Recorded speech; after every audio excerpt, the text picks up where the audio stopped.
किसी भी देश की स्वतंत्रता उसके नागरिकों पर निर्भर करती है। हर देश में कुछ बहादुर दिल होते हैं जो स्वेच्छा से अपने देशवासियों के लिए अपनी जान तक न्यौछावर कर देते हैं। किसी भी देश को आज़ाद कराने में स्वतंत्रता सेनानी की अहम भूमिका होती है और भारत अंतहीन स्वतंत्रता सेनानियों की भूमि है। कई ज्ञात हैं तो कई अनसुने भी हैं।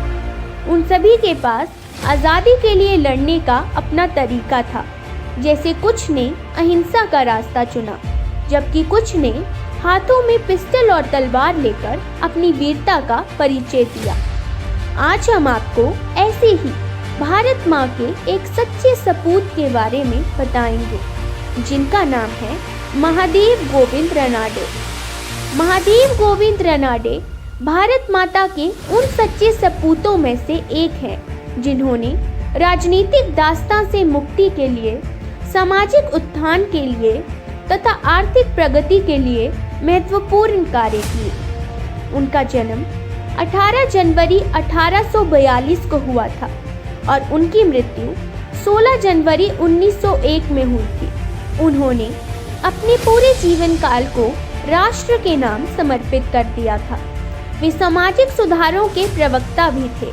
महादेव गोविंद रनाडे एक प्रसिद्ध भारतीय राष्ट्रवादी विद्वान, समाज सुधारक और न्यायविद थे। रनाडे ने सामाजिक कुरीतियों और अंधविश्वासों का कड़ा विरोध किया और समाज सुधार के कार्यों में बढ़ चढ़कर हिस्सा लिया। समाज सुधारक संगठनों जैसे प्रार्थना समाज, आर्य समाज और ब्रह्म समाज ने रनाडे को बहुत प्रभावित किया था। Justice Govind Ranade Deccan educational society के संस्थापकों में से एक थे। वे स्वदेशी के समर्थक थे। वे अपने जीवन काल में कई महत्वपूर्ण और प्रतिष्ठित पदों पर रहे, जिनमें प्रमुख थे बॉम्बे विधान परिषद का सदस्य, केंद्र सरकार के वित्त समिति के सदस्य और बॉम्बे उच्च न्यायालय के न्यायाधीश। अपने जीवन काल में उन्होंने कई सार्वजनिक संगठनों के गठन में योगदान दिया था। इनमें प्रमुख थे पूना सार्वजनिक सभा और प्रार्थना समाज। उन्होंने एक एंग्लो मराठी पत्र इंदु प्रकाश का संपादन भी किया था। गोविंद रनाडे ने गुलाम भारत की राजनीतिक स्थिति को नई दिशा दी थी। उनके द्वारा संचालित प्रार्थना समाज ने सामाजिक सुधार की दृष्टि से महत्वपूर्ण कार्य किए। उन्होंने दिल्ली के विक्टोरिया सम्मान के दरबार में स्वशासन की मांग की। महादेव रनाडे एक उदारवादी नेता के साथ साथ उदारवादी राष्ट्रीयता के पक्षधर थे। उन्होंने राजनीतिक अर्थव्यवस्था के सिद्धांतों और उनकी तथाकथित सार्वभौतिक सत्यता का जोरदार विरोध किया। उनका मानना था कि स्वतंत्रता को प्रतिबंधों का अभाव नहीं है। उनके अनुसार राजनीति एक संवैधानिक प्रक्रिया है, इसलिए जनता को अपने कष्टों के निवारण के लिए सरकार के पास आवेदन देना चाहिए। रनाडे राष्ट्र की उन्नति के लिए सामाजिक सुधार को आवश्यक मानते थे, क्योंकि राजनीतिक अधिकारों का सही प्रयोग उस समय तक नहीं हो सकता जब तक सामाजिक ढांचा तर्क तथा न्याय पर आधारित नहीं होता। वे समाज को एक सावयवी संगठन के रूप में स्थान देते थे। इस आधार पर वे सामाजिक जीवन की प्रत्येक इकाई को, मनोवृत्ति को तथा समस्या को एक संगठक के रूप में देखना चाहते थे। उन्होंने समाज को विश्व के संपर्क में लाने के लिए सामाजिक भेदभाव एवं जातिवाद रूपी बुराई से लड़ने के लिए जरूरी माना। रनाडे का मानना था कि समाज में स्त्रियों को उचित, सम्मानपूर्ण एवं मर्यादित स्थान मिलना चाहिए। उन्होंने स्त्रियों के साथ अमानवीय व्यवहार, बाल विवाह तथा विधवा विवाह को हेय दृष्टि से देखे जाने वाली प्रथाओं का विरोध किया तथा उन्हें दूर करने के लिए सार्थक प्रयत्न भी किए। रनाडे जी राष्ट्र की उन्नति के लिए सामाजिक सुधार को आवश्यक मानते थे। वे एक अर्थशास्त्री भी थे। उन्होंने परंपरावादी अर्थशास्त्रियों की आलोचना की और उन्हें वास्तविक रूप से व्यक्तिवादी बताया।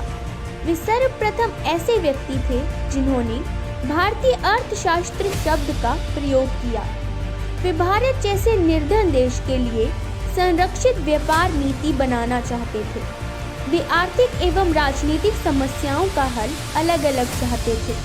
उन्होंने भारतीय उद्योगों के विनाश का कारण ब्रिटिश सरकार की गलत नीतियों को बताया, जिसमें विशेषकर निर्धनता, बेरोजगारी, अंग्रेजी सरकार की दोषपूर्ण लगान नीतियां शामिल हैं। इसके लिए उन्होंने बहुत से सुझाव दिए थे, जैसे कि नए उद्योगों की स्थापना, बैंकिंग सुविधाएं उपलब्ध कराना, जनसंख्या का नियोजन करना, अधिक आबादी वालों को कम आबादी वाले क्षेत्रों में भेजना और ग्रामीण क्षेत्रों के कुटीर उद्योग धंधों का विकास करना था। उन्होंने भारतीय अर्थशास्त्र की निगमन के बदले में ऐतिहासिक प्रणाली को अधिक महत्व दिया। उन्होंने भारतीय अर्थशास्त्र की नींव डाली। उनके द्वारा प्रतिपादित आर्थिक विचारों से अर्थशास्त्री, राजनीतिज्ञ और व्यापारी प्रभावित थे। गोखले एवं गांधी के आर्थिक विचारों को रनाडे ने बहुत प्रभावित किया। महादेव गोविंद रनाडे न केवल एक प्रसिद्ध वकील, अर्थशास्त्री, समाज सुधारक, राष्ट्रप्रेमी, राजनीतिज्ञ थे, बल्कि बम्बई उच्च न्यायालय के न्यायाधीश भी थे। उन्होंने भारतीय अर्थशास्त्र पर निबंध नाम से भारत की आर्थिक दशा पर गहन विचार करके एक पुस्तक भी लिखी है, जिसमें भारतीय समस्याओं का भारतीय ढंग से अध्ययन कर उसे दूर करने के लिए अमूल्य सुझाव दिए हैं। उनका ये भी मानना था कि हमें अपना क्रूस सहन करना चाहिए, इसलिए नहीं कि यह दुख में मीठा है, बल्कि इसलिए कि दर्द और पीड़ा में शामिल मुद्दों की महानता की तुलना में कुछ भी नहीं है। समरसता मंच हिमाचल प्रदेश महादेव गोविंद रनाडे जैसे वीर पुरुष को उनकी पुण्यतिथि पर नमन करता है।